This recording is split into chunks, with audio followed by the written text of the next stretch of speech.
Hello guys, first of all I welcome you all to this interview question series. We are seeing some of the interview questions related to the advanced Excel. We already completed the 7th set of it and we are in the set 8 right now. So let's just start it with the today's session. The first question for the today's session is how we can create the pivot table, right? How we can create the pivot table using multiple ranges or different ranges into the Excel. Okay. So what is meant by different ranges we have? So let's suppose I have a table which is seated under different sheets. Then how can we create the pivot table? So we already know that how can we create a pivot table using the same sheet or same range we have, but we haven't discussed about the different ranges. So let's get started. So how we can do that? So let me just directly go towards the data set I have. So this is the workbook I have right now with me. So here we can see there is a sale detail is there and customer detail is there. There is a two data sets I have, and in that first data set, okay, the customer key is there, then prefix, first name, last name. Those are some of the data which conveys the customer related information. Okay, and then there is a sales detail is there which conveys whatever the sales you generated from the customer details. Those are sitting under the different sheets we have, and those are the two different ranges. So how can I just go ahead and compute or create the pivot table? So there are many approaches are there guys. So basically I am using the 2013 versions of Excel, so I might have a limited functionality, but if you have a 2019 versions or more, then you have a more options of creating the pivot table from the ranges or sheets we have. So whatever the options I have for these versions, I am utilizing those options, and you can just relate to that options as well by using the data tab, going to the data tab and invoking the Power Query editor into the Power BI. So what is Power Query editor? Power Query editor's whole goal is to just get the data and transform and shape the data and load the data into the system you have. So whatever the system you have. So right now, first I wanted to just create some of the relationship, or we can just create the data model so that I can consolidate the data from. Okay, so go into the sales table I have, right, and in the Power Pivot option, add to this data model. Okay, so the first table is added guys, sales detail is added right now. I am just doing the same thing with respect to the customer detail as well. Select the customer detail and add to the data model. Once all those tables are loaded into the data model, hit towards the diagram view I have, right? Diagram view I have, and I wanted to compute some of the relationship between these two tables. So relationships are nothing but how can one table related to the another table, right? So there are many types of relationships are there. One to many is there, many to many is there, one to one is there, and we are basically finding some common fields over there. Okay, common fields over there. So if I just closely look towards the sales and customer detail we have, so sale is my fact table and customer is my dimension table. So dimension table should filter the fact table we have. It's a basically the modeling terminology we have. First of all, what are the common fields are there? If I just closely look at the what are the common fields are there? So customer key into the customer details is the primary key is there in the customer table, and same customer key is the foreign key for the sales table. So we can form one to many relationship between the customers and sales detail. So let me just bring those customer key from here and put it into the customer's key on the sales detail. Once we do that, we can see that there is a relationship between these two column we have. So once you form the relationship, and here you can find the options of pivot table right now. So click on the pivot table, right, create the pivot table, and I want the existing sheet, and let me just choose the locations. Go into the question number 4, choose the location and click OK. Once you click OK, then you will find that we can utilize those two fields together in order to form some pivot table. So right now for each of the product, right, for each of the product I wanted to know how much quantity is sold, right, how much quantity is sold, and I am getting all of those detail right now into the pivot table. You can use this field as well from the customer details as well in order to get the better analysis of the data.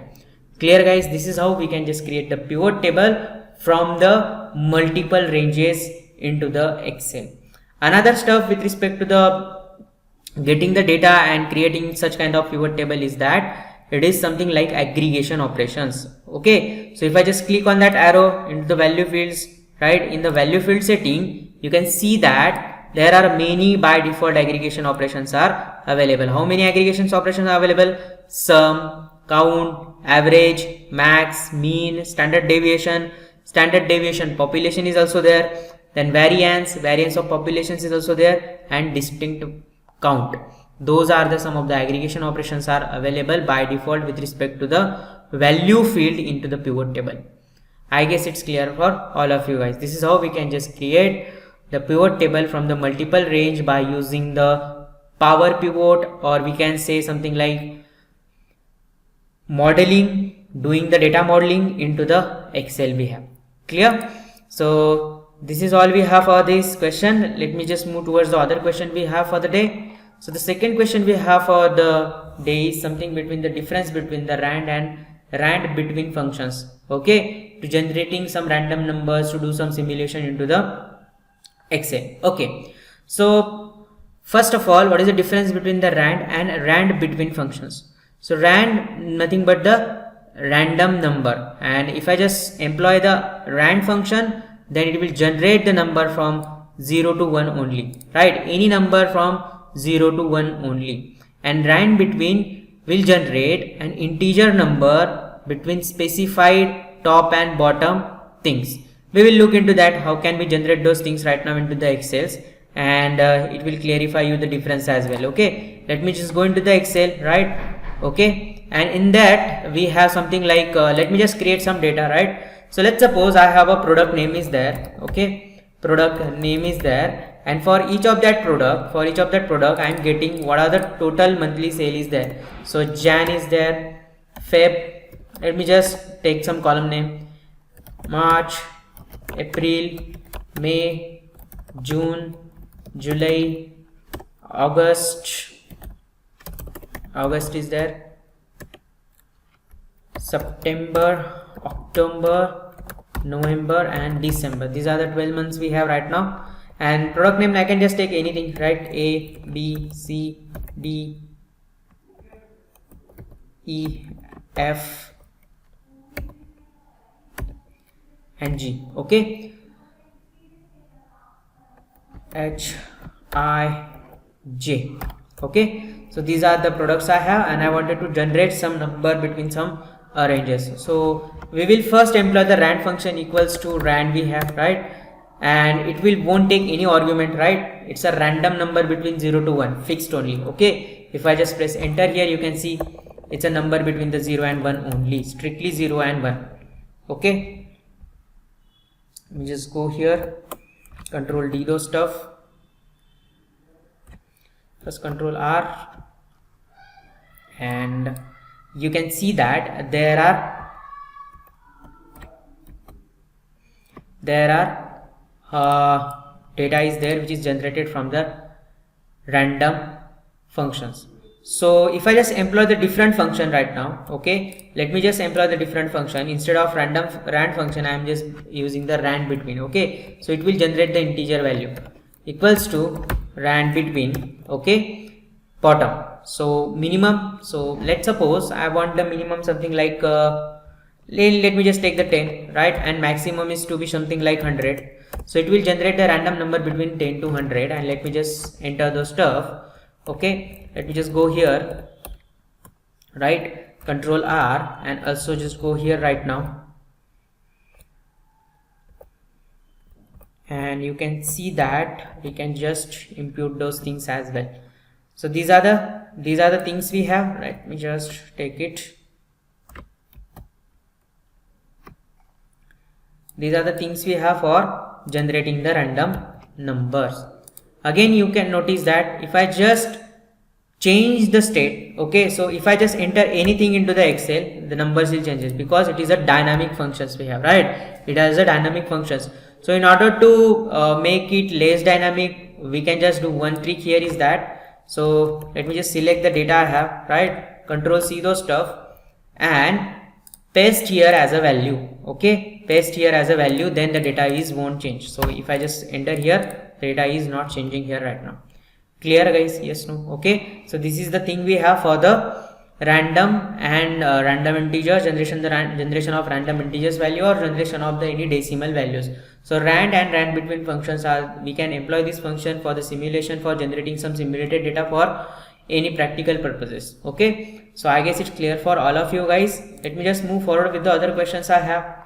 So the last question for the today's session is something like what is the transpose functions? Okay, so transpose function in the Excel converts column data into rows wise or row data into the column wise or vice versa. Okay, though these are the things we have. So transpose is a basically very simple functions we have into the Excel, where we can just get that transpose data. So why exactly we will need those transpose functions?